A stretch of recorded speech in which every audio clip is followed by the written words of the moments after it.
Saudi আরবে আসি জুম্মার দিনে ক্যাপসা খাবো না তা কি হয়?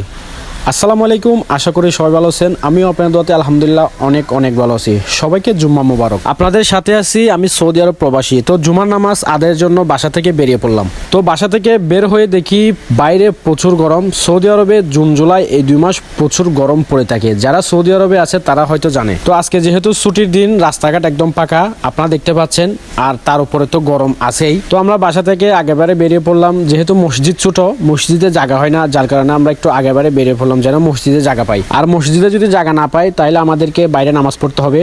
আর যেহেতু আজকে বেশি গরম, বাইরে নামাজ পড়া একদম কঠিন হয়ে যাবে। বিশ্বাস করলে করেন, আজকে কিন্তু প্রচুর গরম পড়তেছে। তো যেহেতু আমরা সৌদি আরব সিটির মধ্যে আছি, তো রোডঘাট একটু পরিষ্কার থাকবে, এটাই স্বাভাবিক। তো আমাদের নামাজ শেষ করে খাওয়া দাওয়া করে আবার ডিউটিতে যেতে হবে। তো শুক্রবার একদিন ছুটির দিন পাই আমরা প্রবাসীরা, ওই ছুটির দিনে আমাদেরকে ডিউটিতে যেতে হবে। এটা খুব খারাপ লাগে। যাই হোক, এখানে আমরা ছুটি কাটাতে আসি নাই, আমরা কাজ করতে এসেছি, আমাদেরকে কাজ করতে হবে, এটাই হচ্ছে প্রবাসী। তো বন্ধুরা, নামাজ শেষ করে মসজিদ থেকে বের হয়ে গেলাম। তো আমরা এখন মাতামে যাব, একটা আফগানি মাতাম।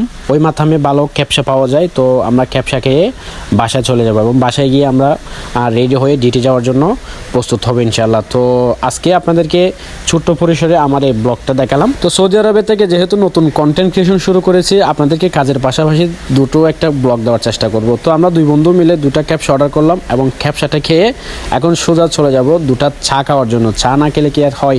বাঙালি মানুষ, চা তো খেতেই হবে। তো যাই হোক, যে কথা সেই কাজ। তো একজন বাঙালি ভাইয়ের দোকানে যাব। বাঙালি ভাইয়ের দোকানে জাল নাস্তা থেকে শুরু করে মিষ্টি, চা, কফি সব কিছু পাওয়া যায়। আসলে আমরা যে লোকেশনে আছি, এখানে থাকলে মনে হয় না যে আমরা সৌদি আরব আছি, যেন সৌদি আরবের বুকে এক টুকরো বাংলাদেশ। তো দেখুন কত সুন্দর বাঙালি ভাইয়ের দোকান, আপনাদেরকে মিষ্টিও দেখানোর চেষ্টা করতেছি। যাই হোক, তো চা নিয়ে নিলাম, চা খেতে শুরু করলাম এবং চা খাওয়া শেষ। সবাই ভালো থাকবেন, সুস্থ থাকবেন। আসসালামু আলাইকুম।